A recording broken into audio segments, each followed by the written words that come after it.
नमस्कार।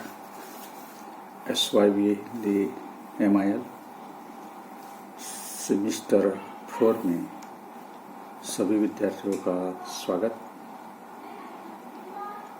इस MIL में हम लोग मीडिया लेखन ये प्रकरण देख रहे हैं और दूसरा मीडिया लेखन का दूसरा प्रकरण जो है वह है इलेक्ट्रॉनिक माध्यम।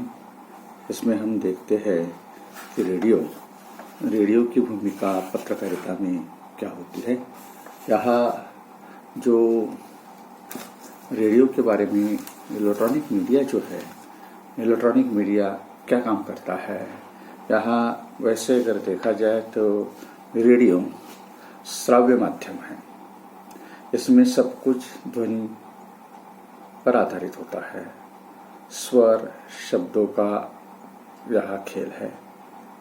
इन सब वजहों से रेडियो को श्रोताओं से संचालित माध्यम माना जाता है। रेडियो पत्रकार को अपने श्रोताओं का पूरा ध्यान रखना पड़ता है। इसकी वजह से यह अखबार के पाठकों को यह सुविधा उपलब्ध रहती है कि वे अपनी पसंद और इच्छा के अनुसार जब कहीं उनका जी चाहे वो कहीं भी ये जो समाचार जो है पढ़ सकते हैं। लेकिन ये सुविधा रेडियो समाचार में उनको ये सुविधा नहीं होती है। रेडियो श्रोता को यह सुविधा उपलब्ध नहीं होती है। वह अखबार की तरह रेडियो समाचार बुलेटिन को भी कभी और कहीं से भी सुन नहीं सकता है। उसे बुलेटिन के प्रसारण समय इंतजार करना होगा है। फिर शुरू से लेकर अंत तक बारी बारी से एक के बाद एक दूसरा समाचार सुनना होगा। इस बीच वह इधर उधर नहीं जा सकता है और ना ही उसके पास में कोई दूसरा पर्याय होता है। अगर उन्हें इसमें समाचार सुनने में कोई अगर दिक्कत आई तो ना शब्दकोश देख सकता है, ना कई कुछ नए अर्थों का शब्द ढूंढ सकता है। यानी तब तक यह समाचार बहुत आगे निकल जाता है। स्पष्ट है कि रेडियो में अखबारों की तरह पीछे लौटकर सुनने की सुविधा नहीं होती है। अगर रेडियो बुलेटिन में कुछ भी भ्रामक या अरुचिकर है तो श्रोता को तुरंत वो स्टेशन या रेडियो जो है बंद कर देना पड़ता है। रेडियो बुलेटिन ये जो है, चाहे रेडियो समाचार जो है, रेडियो की तरह टेलीविजन भी एक इसमें का ही एक भाग है। वह दूरदर्शन या टेलीविजन जो है वो दृश्य श्राव्य में आता है। मतलब उसे हम देख भी सकते हैं और सुन भी सकते हैं समाचारों में। सर्वाधिक महत्वपूर्ण योगदान यहाँ दूरदर्शन का भी होता है। टीवी शब्द में दृश्य के अनुसार और उनके सहयोग के रूप में चलते हैं, लेकिन रेडियो में शब्द और आवाज ही सब कुछ है। रेडियो में क्या शब्द और आवाज ही सब कुछ होता है सारा। यहाँ कई लोग ऐसा कहते हैं कि ये जो क्या है केवल सुनने का काम इसमें किया जाता है। वैसे तो तीनों ही माध्यमों में प्रिंट, रेडियो और टीवी ये अपनी अपनी चुनौतियां हैं। लेकिन संभवतः रेडियो प्रसारणकर्ताओं के लिए अपने श्रोताओं को बांध कर रखने की चुनौती सबसे कठिन है। रेडियो समाचार जो है यह उसकी एक स्वतंत्र संरचना होती है। रेडियो के लिए समाचार लेखन अखबारों के से कई मामले में भिन्न होती है। ये दोनों माध्यमों का प्रकृति जो है, ढांचा जो है अलग अलग होता है। इसलिए समाचार लेखन करते हुए उसका ध्यान जरूर रखा जाना चाहिए। रेडियो समाचार की संरचना अखबारों या टीवी की तरह बिल्कुल ही उल्टी होती है। शैली पर, पिरामिड शैली पर आधारित यह होती है। चाहे आप किसी भी माध्यम के लिए समाचार लिख रहे हो, समाचार लिखने की सबसे प्राचीन, प्रभावी और लोकप्रिय शैली उल्टा पिरामिड शैली ही है। सभी तरह के जनसंचार माध्यमों में सबसे अधिक यानी 90% खबरें या समाचार जो है वो इस शैली में लिखे जाते हैं। उल्टा पिरामिड शैली में समाचार के सबसे महत्वपूर्ण तथ्य को सबसे पहले लिखा जाता है और उसके बाद घटते हुए महत्व क्रम से अन्य तथ्यों या सूचनाओं को लिखा या बताया जा सकता है। इस शैली में किसी घटना, विचार, समस्या या ब्यौरा क्रम के बजाय सबसे महत्वपूर्ण तथ्य या सूचना से शुरू किया जाता है। इससे तात्पर्य यह है कि इस शैली में कहानी की तरह अंत में नहीं बल्कि अखबार के बिल्कुल शुरू में ही आ जाता है। यहाँ ये जो शैली है यह बिल्कुल अखबार, लिखित अखबार जो है इससे अलग है। यहाँ ये भी कहा जाता है कि ये जो पिरामिड शैली में के तहत समाचार को 3-4 हिस्सों में विभाजित किया जाता है। यहाँ एंट्रो, बॉडी और समापन, ये इसके 3 विभागों में इसे विभाजित किया जाता है। समाचार को इंट्रोयल लीड को हिंदी में मुखड़ा भी कहते हैं। इसमें खबर के मूल तत्वों को शुरू की या 2 या 3 पंक्तियों में बताया जाता है। मतलब खबर जो है इसे 2 या 3 पंक्तियों में ही बताया जा सकता है। यह खबर का सबसे अहम हिस्सा होता है। इसके बाद बॉडी समाचार के विस्तृत ब्यौरे को घटते हुए महत्व क्रम में लिखा जाता है। हालांकि इस शैली में अलग से समापन जैसी कोई चीज नहीं होती है। यहाँ तक कि प्रासंगिक तथ्य, सूचनाएं दी जा सकती है। अगर जरूरी हो तो समय और जगह की कमी को देखते हुए आखिरी कुछ लाइनों या पैराग्राफ को काट कर हटाया भी जा सकता है। उस स्थिति में खबर ही समाप्त हो जाती है। रेडियो समाचार के इंट्रो और गैर कीजिए। उत्तर प्रदेश के अभी उदाहरण के तौर पर एक रेडियो समाचार के बारे में उदाहरण दिया जा रहा है कि उत्तर प्रदेश के उन्नाव जिले में बस दुर्घटना में आज 20 लोगों की मौत हो गई। मृतकों में 5 महिलाएं और 3 बच्चे शामिल हैं।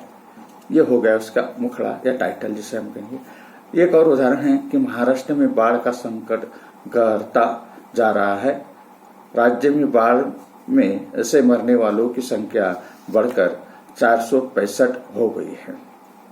रेडियो के लिए समाचार लिखने की बुनियादी कुछ बातें हैं, यानी वो साफ सुथरी और टाइप की कॉपी होनी चाहिए। रेडियो समाचार ये जो है कि कानों के लिए यानी सुनने के लिए होते हैं, इसलिए उनके लेखन में एक ध्यान रखना जरूरी होता है। लेकिन एक महत्वपूर्ण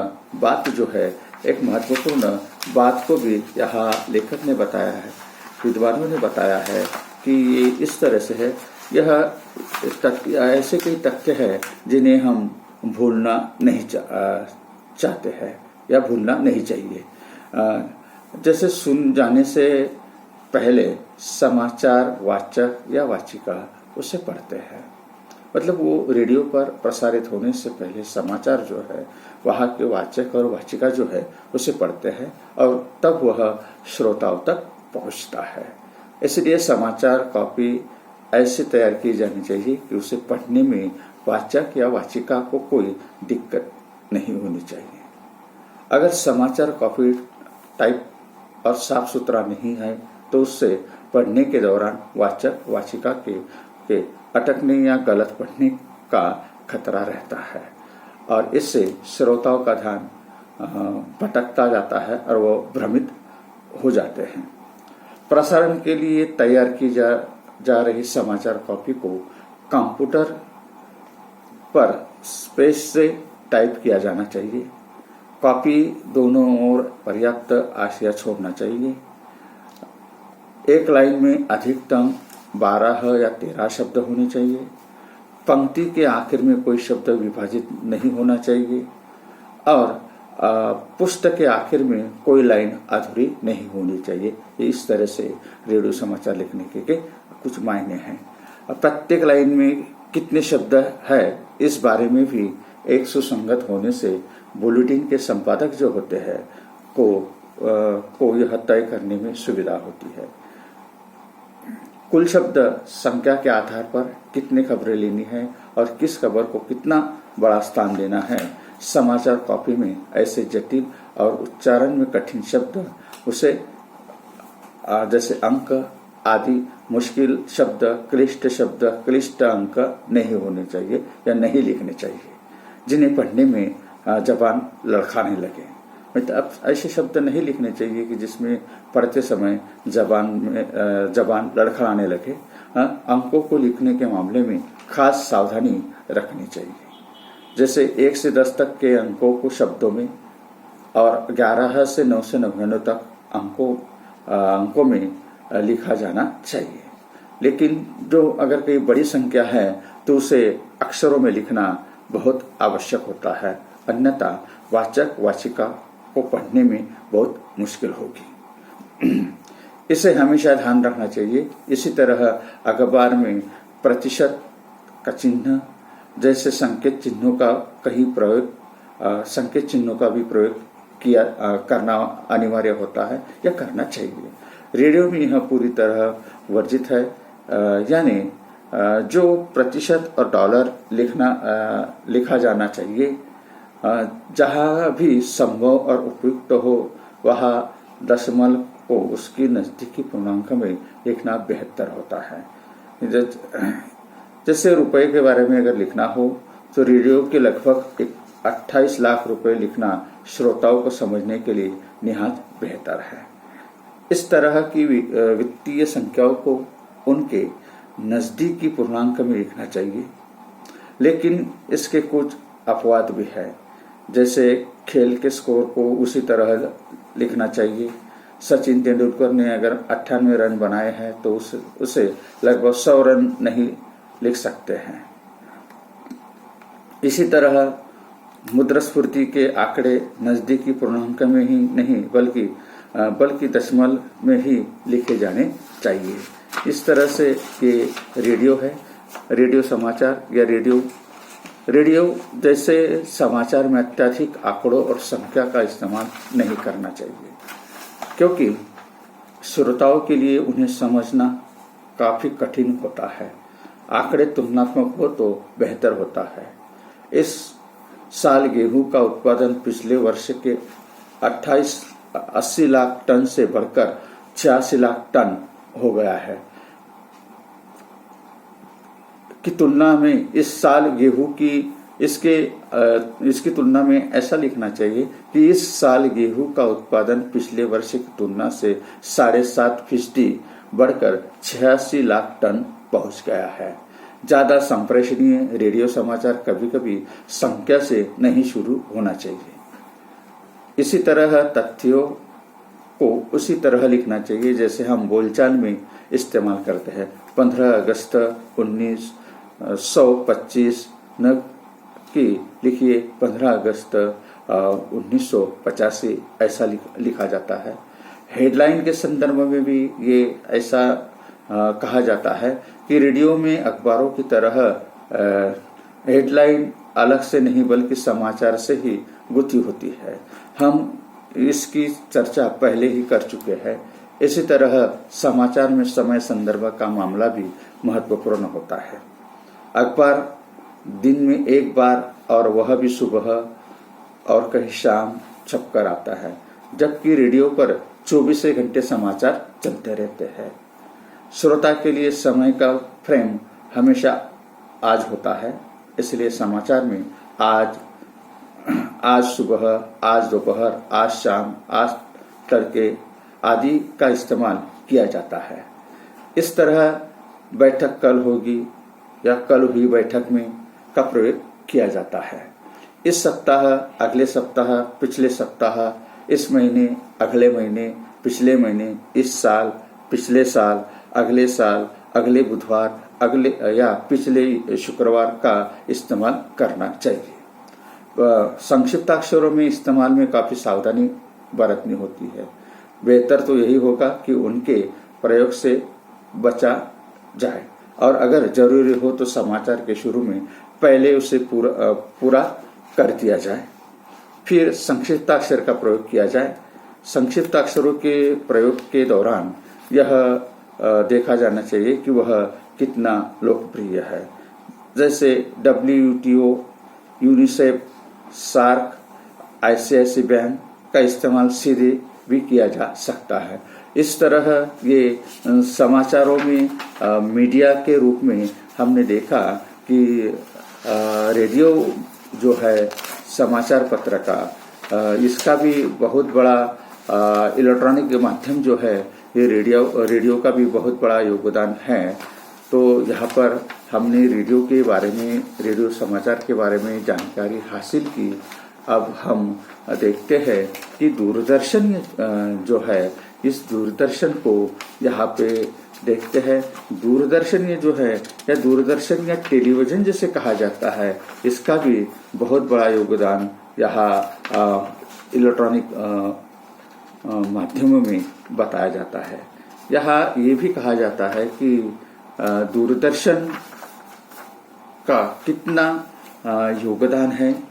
तो देखते हैं कि दूरदर्शन ये जो है, दूरदर्शन के बारे में देखते हैं कि दूरदर्शन, यह टेलीविजन जो है, टेलीविजन के बारे में कहा जाता है कि टेलीविजन या दूरदर्शन, जब टेलीविजन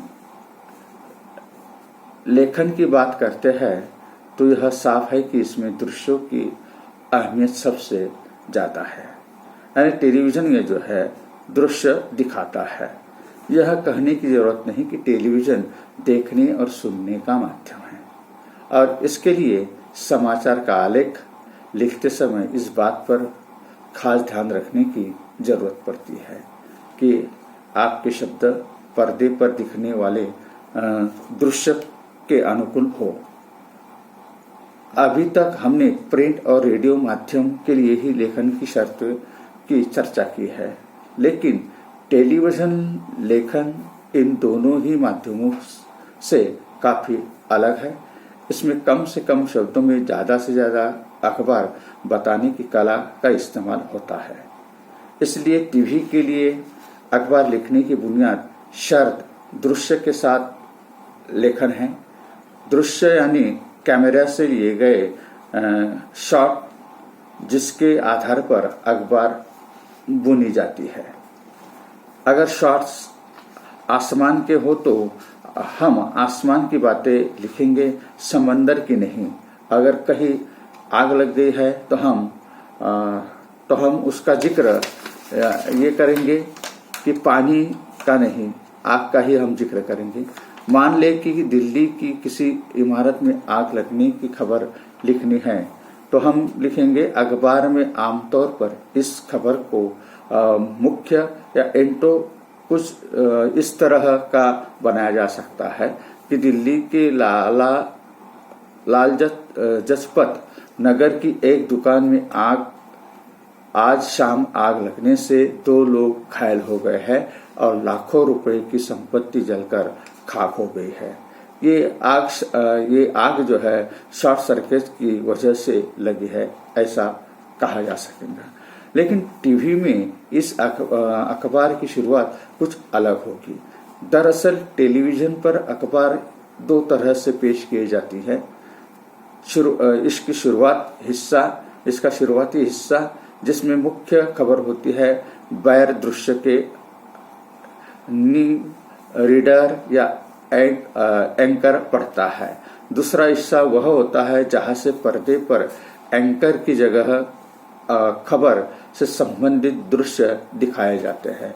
इसलिए टेलीविजन पर खबर दो हिस्सों में बांटी जाती है। अगर अखबारों के प्रस्तुतिकरण के तरीकों पर बात करें तो इसके भी कई तकनीकी पहलू है। फिलहाल हम दिल्ली में आग की जिस खबर की चर्चा कर रहे हैं उसे टीवी में पेश करने के तरीकों पर हम बात करते हैं। अखबार में जिस तरह का एंटो हमने लिखा उसे टीवी में एक एंकर सूचना के तौर पर सबसे पहले पढ़ता है। लेकिन अगर आग लगने के दृश्य हमारे पास है तो प्रारंभिक सूचना के बाद हम इसे इस तरह लिख सकते हैं। आग की ये लपटें सबसे पहले शाम 4 बजे दिखी, फिर तेजी से फैल गई। निश्चय ही इस अखबार की इसमें बेहतरीन शुरुआत हो सकती है, लेकिन दृश्य के साथ साथ बंधने होने की शर्त पर भी अखबार पर लागू होती है। दरअसल टेलीविजन के लिए लेखन कई तरीके से होता है। टेलीविजन पर खबर पेश करने के तरीकों में लगातार बदलाव आ रहा है, इसलिए इसे लिखने के तरीके भी लगातार बदलाव हो रहे हैं। इसे समझने के लिए जरूरी है कि हम टीवी पर दिखाए जाने वाले अखबारों और या खबरों में प्रचलित ढांचे का फॉर्मेट पहले समझ लेंगे। यह जो है कि टीवी में अखबारों के विभिन्न चरण होते हैं, जैसे फ्लैश या breaking news, dry anchor, phone in, anchor visual, anchor bite, live और एंकर पैकेज। इस तरह के यहाँ इसके कुछ मायने होते हैं। इस तरह से रेडियो दूरदर्शन पर खबर दिखाई जाती है। कभी कभी ऐसा किसी भी टीवी चैनल पर खबर देने का मूल आधार वही होता है जो प्रिंट या रेडियो पत्रकारिता के क्षेत्र में प्रचलित होता है, यानी सबसे पहले सूचना देना। टीवी में भी यही सूचनाएं कई चरणों से होकर दर्शकों के पास पहुंचती है। इस तरह यहाँ ये भी उन्होंने बताया कि ब्रेकिंग न्यूज ये जो है सबसे पहले कोई बड़ी खबर या ब्रेकिंग न्यूज के रूप में तत्काल दर्शकों तक पहुंच जाती है। इसमें कम से कम शब्दों में महज सूचना दी जाती है। ड्राई एंकर, इसमें एक खबर के बारे में दर्शकों को सीधे साधे बताता है कि कहा, क्या, कब और कैसे हुआ। जब तक अखबार के दृश्य नहीं आते, एंकर दर्शकों को रिपोर्टर से मिली जानकारियों के आधार पर सूचनाएं पहुंचाता रहता है। तो इस तरह से ये दूरदर्शन जो है, ये दूरदर्शन के बारे में हम देख रहे हैं। फोन इन, इसके बाद अखबार का विस्तार होता है और एंकर रिपोर्टर से फोन पर बात करके सूचनाएं दर्शकों तक पहुंचाता है। इसमें रिपोर्टर घटना वाली जगह पर मौजूद होता है और वहां से उसे जितने जल्दी से जल्दी जानकारियां मिलती है वह दर्शकों को बताता जाता है।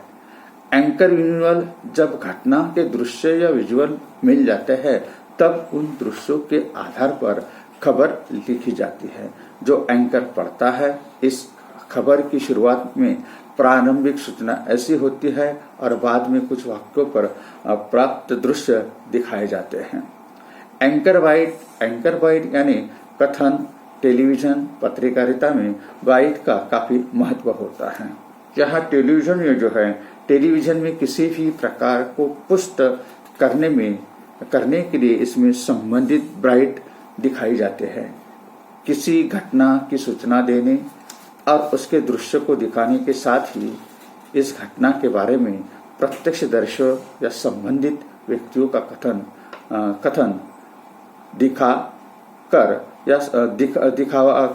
या सुनकर खबरों को प्रामाणिकता प्रदान की जाती है। लाइव यानी किसी अखबार का घटनास्थल से सीधा प्रसारण। सभी टीवी चैनल कोशिश करते हैं कि किसकी बड़ी घटना के दृश्य तत्काल दर्शकों तक सीधे पहुंच जाए। इसके लिए मौके पर मौजूद रिपोर्टर और कैमरामैन ओबीओएन के जरिए घटना के बारे में सीधे दर्शकों को दिखाते हैं और बताते हैं। एंकर पैकेज किसी भी अखबार को पूर्णतः के साथ पेश करने का एक जरिया है। इसमें संबंधित घटना के दृश्य जिससे जुड़े लोगों की बायोग्राफिक के जरिए जरूरी सूचनाएं दी होती हैं। टेलीविजन लेखन इन तमाम रूपों को ध्यान में रखकर किया जाता है। जहाँ जैसी शुरुआत होती है वहाँ वैसे वाक्यों का इस्तेमाल होता है। शब्द का काम दृश्य को आगे ले जाना है ताकि वह दूसरे दृश्य से जुड़ सके। उसमें निहित अर्थ को सामने लाना है ताकि अखबार के सारे आशय खुल सके। अक्सर टीवी पर अखबार लिखने की एक प्रचलित शैली दिखाई पड़ती है। पहला वाक्य दृश्य के वर्णन से शुरू होता है, जैसे दिल्ली के रामलीला मैदान में हो रहे इस सभा के बारे में, या फिर झील के छलांग लगाते बच्चे आदि का इसमें प्रयोग किया जाता है। इस प्रचलित शैली में आप आसानी से यह है कि इस प्रचलित शैली में आसानी यह है कि बिना इसकी कल्पनाशीलता के टीवी रिपोर्ट का बुनियादी अनुशासन या दृश्य पर लेखन निभ जाता है, लेकिन इनमें शब्दों की भूमिका बेईमानी हो जाती है। दर्शक जो अपनी आंख से देख रहा है उसे दोहराने का कोई फायदा नहीं है। कोई कल्पनाशील रिपोर्ट इन्हीं दृश्य को अपने शब्दों से ज़्यादा बड़े मायने में दे सकता है। जैसे दिल्ली के रामलीला मैदान में ही हो रहे इस सभा में लोग लाए नहीं गए हैं, अपनी मर्जी से आए हैं, या फिर झील से छलांग लगाते बच्चे के शॉट्स के साथ लिखा जा सकता है।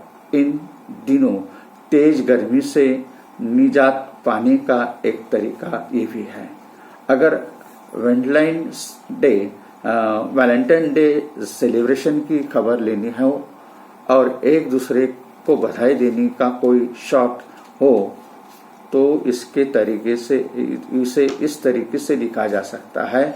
इसे प्रचलित तरीके से इस प्रकार लिखा जा सकता है कि वे वैलेंटाइन डे पर एक दूसरे को बधाई देते ये छात्र।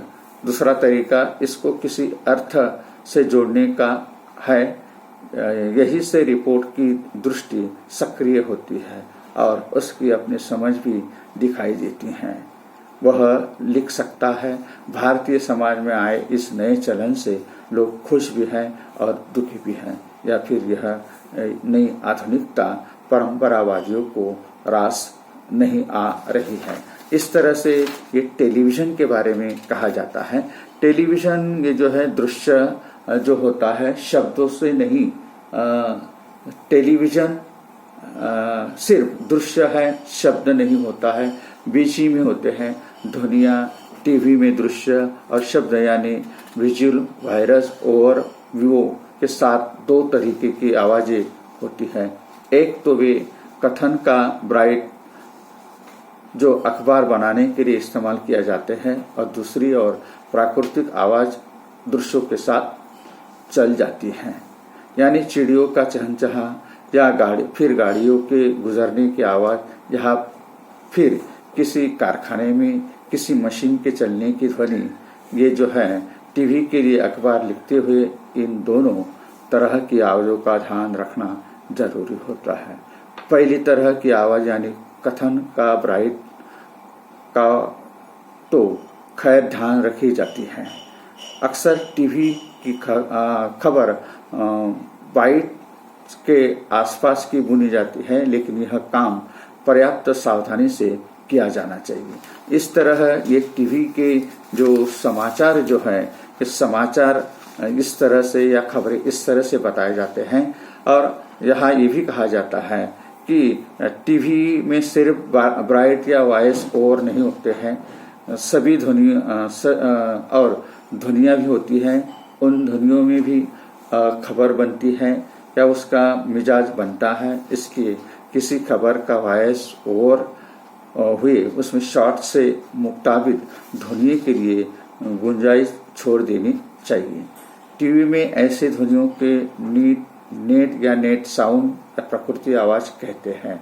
इस तरह ये ध्वनियों के साथ साथ दृश्यों के अंतराल भी खबर में उपयोगी होते हैं। जैसे किसी क्रिकेट मैच की खबर में वॉइस ओवर खत्म होने के बाद कुछ देर तक मैदान में शॉट चलते रहते हैं तो दर्शक को अच्छा लगता है। यानी ऐसी खबर लिखते हुए भाषा में बहुत सब्र की जरूरत होती है और रिपोर्ट सारी बातें खुद बना देना चाहते हैं, जबकि ज़्यादा बेहतर ये होता है कि दृश्य और ध्वनियाँ भी बोले छोटे छोटे वाक्यों और सुसंगठित संपादन से टीवी की अच्छी खबर निकल कर आती है। तो यहाँ पर हम लोगों ने देखा कि इलेक्ट्रॉनिक मीडिया में हमने देखा कि दूरदर्शन और रेडियो ये जो है इन माध्यमों का क्या प्रिंट मीडिया में क्या फ़र्क होता है, इसके बारे में हम लोगों ने देखा कि इलेक्ट्रॉनिक मीडिया या इलेक्ट्रॉनिक माध्यम जो है मीडिया लेखन में वो रेडियो और दूरदर्शन को हम लोगों ने देखा। अब यहाँ जो अगले व्याख्यान में हम दो विधाओं के बारे में चर्चा करेंगे। ये पटकथा लेखन और फिल्म ये जो है इसके बारे में चर्चा करेंगे। तब तक के लिए यहाँ पर रुकते हैं और अगले व्याख्यान में मिलते हैं।